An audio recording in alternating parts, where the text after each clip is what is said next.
नमस्कार, हिमाचल समाचार में आपका स्वागत है। आज के मुख्य समाचार। मुख्यमंत्री ने चंबा विधानसभा क्षेत्र को 275 करोड़ रुपए के विकासात्मक कार्यों की दी सौगात।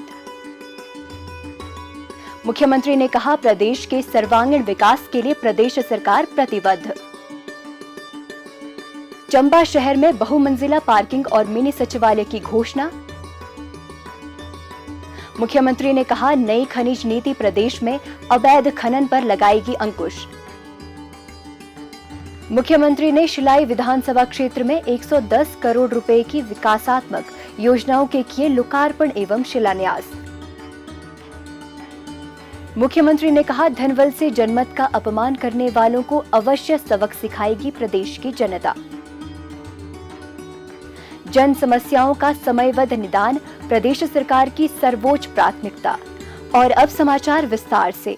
मुख्यमंत्री ठाकुर सुखविंदर सिंह सुक्खू ने मंगलवार को चंबा के चौगान में एक विशाल जनसभा को संबोधित करते हुए चंबा शहर में बहुमंजिला पार्किंग, मिनी सचिवालय, इंडोर स्टेडियम, ग्राम पंचायत उदयपुर में Rajiv Gandhi model day boarding school, Chamba Chaugan के सौंदर्यीकरण के लिए 20 लाख रुपए, चंबा हेलीपोर्ट के लिए 13 करोड़ रुपए प्रदान करने, साहो में उप तहसील व जल शक्ति विभाग का उपमंडल खोलने, साहो में खेल मैदान के लिए 15 लाख रुपए प्रदान करने, उदयपुर में आयुर्वेदिक डिस्पेंसरी खोलने, चुलीहारा में पीएचसी खोलने तथा आईटीआई चंबा में प्लम्बिंग व फीटर के पाठ्यक्रम शुरू करने की घोषणा की। उन्होंने कहा कि उन सभी स्कूलों को स्तरोन्नत किया जाएगा जिसकी सूची विधायक उन्हें प्रदान करेंगे। मुख्यमंत्री ठाकुर सुखविंदर सिंह सुक्खू ने चंबा विधानसभा क्षेत्र में 275 करोड़ रुपए की विकास परियोजनाओं के लोकार्पण और शिलान्यास किए। मुख्यमंत्री ने कहा कि उन्होंने जीवन में हर चुनौती का सामना दृढ़ संकल्प के साथ किया है। उन्होंने कहा, मैं किसी राजनीतिक परिवार से संबंध नहीं रखता हूं और आप ही की तरह आम परिवार से उठकर मुख्यमंत्री के पद पर पहुंचा हूं। मुझे सत्ता का लोभ नहीं है, बल्कि हमारा लक्ष्य आम आदमी की आवाज बनकर अंतिम पंक्ति में खड़े व्यक्ति की सेवा करने की है। जब मेरा 15वां महीना खत्म हुआ तो मेरे पास कुछ लोग आए और उन्होंने पूछा, शाम की बात है पिछले कल की, कि 15 महीने में आप कैसा महसूस कर रहे हैं। मैंने कहा, मेरा जीवन तो संघर्ष से भरा पड़ा है और इन 15 महीने में जो चुनौतियां मेरे सामने आई, उन चुनौतियों का सामना मैंने लड़ाई की तरह ना करके युद्ध की तरह किया है। यही मेरी सबसे बड़ी सफलता है।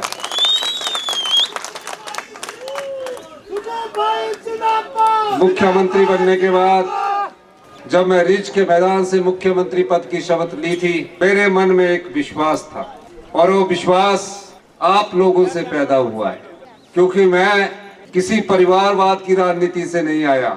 मैं एक आम परिवार से राजनीति करते करते आप लोगों जैसे परिवार से ऊपर उठकर मुख्यमंत्री की कुर्सी पर पहुंचा हूं।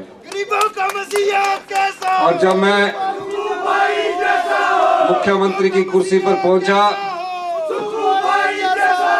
उसमें ना मुझे सत्ता का लोभ था और ना कुर्सी का लोभ था, पर मन में एक विश्वास था कि मैं आम आदमी की आवाज बनूं, गरीब की पीड़ा को दूर करूं, महिलाओं का सम्मान हो और समाज के अंतिम व्यक्ति तक पहुंचने की मेरी सरकार की योजनाएं हैं। इस दृष्टि से मैंने काम करना शुरू किया। हमें तो सिर्फ आपकी सेवा करनी है। आपने मेरा कई बार सुना होगा, मैं सत्ता सुख के लिए नहीं आया हूं, बड़ी बड़ी गाड़ियों का लुत्फ उठाने के लिए नहीं आया हूं। मैं सत्ता में व्यवस्था परिवर्तन करने के लिए आया हूं। इस व्यवस्था परिवर्तन का फायदा आज आपको हमारी योजना द्वारा मिल रहा है, जिसमें 1500 रुपया भी व्यवस्था परिवर्तन का एक उदाहरण है। मुख्यमंत्री ने कहा कि वित्त वर्ष 2024-25 के बजट में आम लोगों के लिए अनेक योजनाओं का प्रावधान किया गया है। मनरेगा मजदूरी में 60 रुपए की बढ़ोतरी, गाय के दूध का खरीद मूल्य 32 रुपए से बढ़ाकर 45 रुपए किया और भैंस के दूध का खरीद मूल्य 55 रुपए किया गया है। दूध का न्यूनतम समर्थन मूल्य देने वाला हिमाचल प्रदेश देश का पहला राज्य बना है। बजट में प्राकृतिक खेती के गेहूं का न्यूनतम समर्थन मूल्य 40 रुपए तथा मक्की की क्रय दर 30 रुपए तय की गई है। इसी बजट में 70 साल से अधिक आयु के बुजुर्गों के इलाज का खर्च राज्य सरकार द्वारा वहन करने और ग्रामीण आर्थिकी को सशक्त करने का प्रावधान किया गया है। 18 वर्ष के अधिक आयु की महिलाओं को 1500 रुपए प्रति माह प्रदान करने के लिए इंदिरा गांधी प्यारी बहना सुख सम्मान निधि योजना आरंभ कर दी गई है।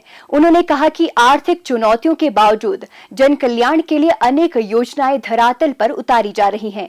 ठाकुर सुखविंदर सिंह सुक्खू ने कहा कि राजस्व मामलों के निपटारे में तेजी लाने के लिए नियम बदले गए और लोगों की सुविधा के लिए राजस्व लोक अदालतों का आयोजन किया जा रहा है, जिसमें अब तक इंतकाल के 90,000 तथा तकसीम के 7,000 मामले निपटाए जा चुके हैं। उन्होंने कहा कि राज्य सरकार ने पंडित जवाहरलाल नेहरू राजकीय चिकित्सा महाविद्यालय चंबा के लिए 180 करोड़ रुपए प्रदान किए हैं ताकि क्षेत्र के लोगों को बेहतर स्वास्थ्य सुविधाएं उपलब्ध हो सके। राज्य सरकार ने प्रदेश में अवैध खनन गतिविधियों पर अंकुश लगाने और राजस्व को बढ़ावा देने के लिए वर्ष 2024 के लिए नई खनिज नीति को स्वीकृति प्रदान की है। मुख्यमंत्री ठाकुर सुखविंदर सिंह सुक्खू ने आज कहा कि इस नीति का उद्देश्य प्रदेश में खनन गतिविधियों के लिए वैज्ञानिक तकनीक को बढ़ावा देना है, जिसमें पर्यावरण संरक्षण पर और अधिक बल दिया जाएगा।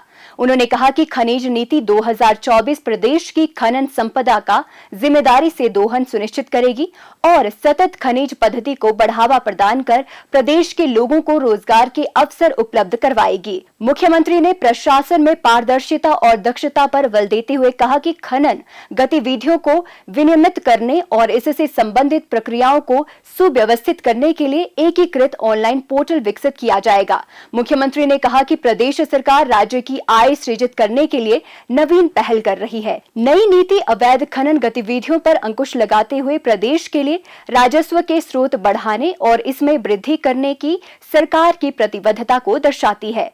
उन्होंने कहा कि प्रदेश सरकार ने राज्य के संसाधनों की रक्षा करने और पर्यावरण अनुकूल एवं वैज्ञानिक तरीके से खनिज संसाधनों का दोहन करने के लिए अनेक कदम उठाए हैं। अवैध खनन गतिविधियों पर अंकुश लगाने के लिए प्रदेश सरकार शीघ्र ही उद्योग विभाग में 80 खनन गार्डों की भर्ती करेगी। ठाकुर सुखविंदर सिंह सुक्खू ने कहा कि राजस्व अर्जन के सरकार के प्रयास फलीभूत हो रहे हैं। उन्होंने कहा कि भ्रष्टाचार के सभी रास्तों को बंद किया गया है और सरकार के ईमानदार प्रयासों से लगभग 2200 करोड़ रुपए का अतिरिक्त राजस्व प्राप्त हुआ है। उन्होंने कहा कि पारदर्शी तरीके से शराब के ठेकों की नीलामी एवं निविदाओं के माध्यम से राजस्व में बढ़ोतरी हुई है। सरकार की इस पहल की सफलता के दृष्टिगत भविष्य में भी नीलामी प्रक्रिया को जारी रखा जाएगा। मुख्यमंत्री ठाकुर सुखविंदर सिंह सुक्खू ने आज सिरमौर जिला के शिलाई विधानसभा क्षेत्र में लगभग 110 करोड़ रुपए की विभिन्न योजनाओं के लोकार्पण एवं शिलान्यास किए। मुख्यमंत्री ने कमरऊ तहसील की ग्राम पंचायत कांडो चियोग में 59,67,000 रुपए की लागत से निर्मित प्रवाह सिंचाई योजना, सुइंगा बाग तथा 1,85,00,000 रुपए की लागत से निर्मित उठाऊ सिंचाई योजना कांडो चियोग का लोकार्पण किया। उन्होंने विभिन्न परियोजनाओं के शिलान्यास भी किए। ठाकुर सुखविंदर सिंह सुक्खू ने 15,90,00,000 रुपए की लागत से निर्मित होने वाले सालवाला स्तौन मार्ग की आधारशिला रखी। उन्होंने उप तहसील रोनहाट में 59,60,000 रुपए की लागत से निर्मित होने वाले पशु चिकित्सालय तथा 15,02,000 रुपए की लागत से राजकीय वरिष्ठ माध्यमिक पाठशाला टटियाना में बरामदे सहित 2 अतिरिक्त कमरों की आधारशिला रखी। मुख्यमंत्री ने सतौन में 6 करोड़ रुपए की लागत से निर्मित होने वाले राजीव गांधी आदर्श डे बोर्डिंग स्कूल तथा कफोटा में 3,79,00,000 रुपए की लागत से निर्मित होने वाले 33 केवी विद्युत उपकेंद्र का शिलान्यास भी किया।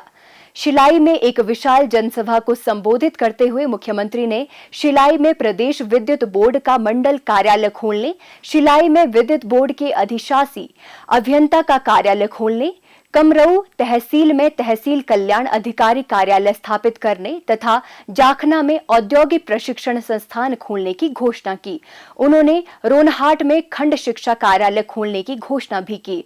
उन्होंने कोटा पाव तथा हला में प्राथमिक स्वास्थ्य केंद्र तथा थोटा जाखल उत्तरी तथा नाया पंजौर में स्वास्थ्य उपकेंद्र खोलने की घोषणा भी की। उन्होंने खुवियार में राजकीय माध्यमिक पाठशाला, गंगटोली में राजकीय उच्च पाठशाला, तालोबास में राजकीय प्राथमिक पाठशाला, ग्राम पंचायत कोडगा के पनवार में राजकीय प्राथमिक पाठशाला, जंखाड़ो में पशु औषधालय की घोषणा की। उन्होंने कहा कि शिलाई अस्पताल में विशेषज्ञ चिकित्सक भी उपलब्ध करवाए जाएंगे। मुख्यमंत्री ने बम्बरार खड्ड पर पुल निर्मित करने, शिलाई खंड की 10 सड़कों के लिए 25 लाख रुपए प्रत्येक सड़क तथा मानल कोडगा सिकानली मार्ग के लिए 24 करोड़ रुपए प्रदान करने की घोषणा भी की। इसके अतिरिक्त मुख्यमंत्री ने रेणुका विधानसभा क्षेत्र के संगड़हा में प्रदेश विद्युत बोर्ड का मंडल कार्यालय तथा ददाहू में खंड विकास अधिकारी कार्यालय खोलने और हरिपुर धार स्थित नागरिक अस्पताल को आदर्श स्वास्थ्य संस्थान के रूप में स्तरोन्नत करने की घोषणा भी की।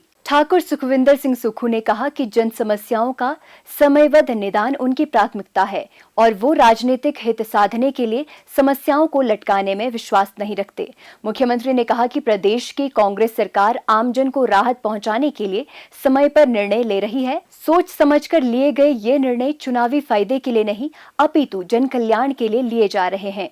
आम परिवार से संबंध रखने के कारण उनका ये प्रयास है कि आम जन की समस्याओं के निदान के लिए कल्याणकारी योजनाएं बनाई जाएं। मुख्यमंत्री ने कहा कि प्रदेश सरकार एक ओर युवाओं को योग्यता के अनुसार रोजगार दिलवाने के लिए वचनबद्ध है, वहीं 680 करोड़ रुपए की राजीव गांधी स्वरोजगार स्टार्टअप योजना, 500 करोड़ रुपए की हिमगंगा योजना और सौर ऊर्जा जैसी योजनाओं के माध्यम से युवाओं के लिए स्वरोजगार के बेहतर अवसर सृजित किए जा रहे हैं। मुख्यमंत्री ने कहा कि वो जनता के बल पर राजनीति करते हैं और उनके लिए कुर्सी आम आदमी की आशाओं को पूरा करने का साधन है। उन्होंने लोगों से आग्रह किया कि धन के बल पर जनता के मत का अपमान करने वालों को लोकसभा चुनाव में अवश्य सबक सिखाएं। उन्होंने कहा कि विपक्षी दल का लोकतंत्र का गला घोंटने का सपना केवल सपना ही रहेगा। हिमाचल समाचार देखने के लिए सब्सक्राइब करें यूट्यूब चैनल हिमाचल समाचार, फॉलो करें x@DPRHP, लाइक करें Facebook page information and public relations department Himachal Pradesh, follow करें इंस्टाग्राम @DIPR हिमाचल, विजिट करें वेबसाइट www.himachalpr.gov.in। इस अंक में इतना ही, कल फिर होगी मुलाकात। दीजिए इजाजत, नमस्कार।